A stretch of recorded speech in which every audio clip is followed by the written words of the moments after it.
గుమగుమల వంటలే వంటలే తెరకొట్టే కారం రంగు రుచి ఆచి కారం పొడి. 6 దశాబ్దాలకు పైగా భారత వాయుసేనకు వెన్నుదన్నుగా నిలిచిన MiG-21 యుద్ధ విమానాలు సర్వీస్ నుంచి వైదొలిగాయి. చండీగఢ్లోని వాయుసేన స్థావరంలో జరిగిన వీడ్కోలు కార్యక్రమంలో భారత వాయుసేన అధిపతి air chief marshal AP Singh చిట్టచివరిసారిగా ఆ ఫైటర్ జెట్ల సముదాయంతో నింగిలోకి దూసుకువెళ్లారు. 1965, 1971లో జరిగిన యుద్ధాల్లో ఈ సూపర్సోనిక్ జెట్లు కీలక పాత్ర పోషించాయి. 2019లో బాలాకోట్ వైమానిక దాడుల్లో కూడా ఈ యుద్ధ విమానాలు సత్తా చాటాయి. భారత వాయుసేనలో రష్యా తయారీ MiG-21 ఫైటర్ జెట్స్ శకం ముగిసింది. 1960లో వాయుసేనలో చేరిన ఈ సూపర్ సోనిక్ జెట్లకు చండీగఢ్లోని వైమానిక స్థావరంలో ఘనంగా వీడ్కోలు పలికారు. తొలుత వాయుసేనకు చెందిన ఆకాశ్ గంగా బృందం 8000 అడుగుల ఎత్తు నుంచి స్కై డైవింగ్ చేశారు. అనంతరం సూర్యకిరణ్ ఏరోబాటింగ్ బృందం చేపట్టిన విన్యాసాలు అబ్బురపరిచాయి.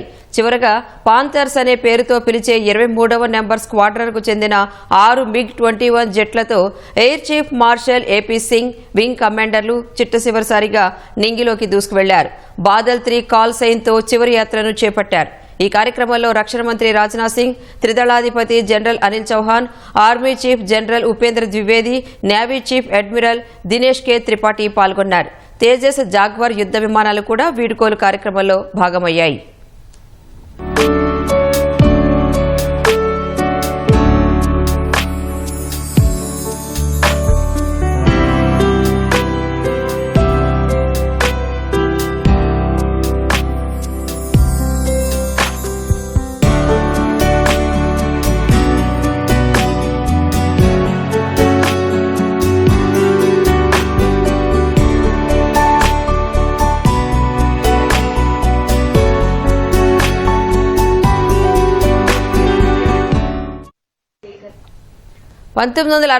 లో దిల్బాగ్ సింగ్ తొలి MiG-21 స్క్వాడ్రన్కు నాయకత్వం వహించారు.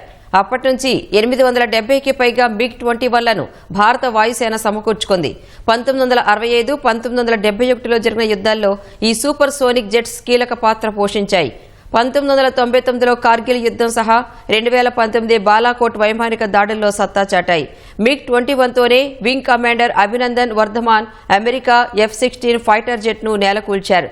సింగిల్ ఇంజిన్తో కూడిన MiG-21 యుద్ధ విమానాన్ని నడపడం అంత సులభం కాదని రిటైర్ అయిన వింగ్ కమాండర్లు చెబుతున్నారు. ప్రయాణికుల విమానాలకు ఉన్నంత స్థిరత్వం, భద్రత వీటిలో ఉండవని పేర్కొన్నారు. గత నెలలో చివరిసారిగా MiG-21 ఫైటర్ జెట్స్ రాజస్థాన్లోని బికనేర్ వైమానిక స్థావరంలో సేవలందించాయి.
MiG-21లకు కాలం చెల్లడంతో వాటికి వీడుకోలు పలకాలని భారత వాయుసేన నిర్ణయించింది. ఇటీవల కాలంలో కొన్ని MiG-21లు కూలిపోయిన ఘటనలు చోటు చేసుకున్నాయి.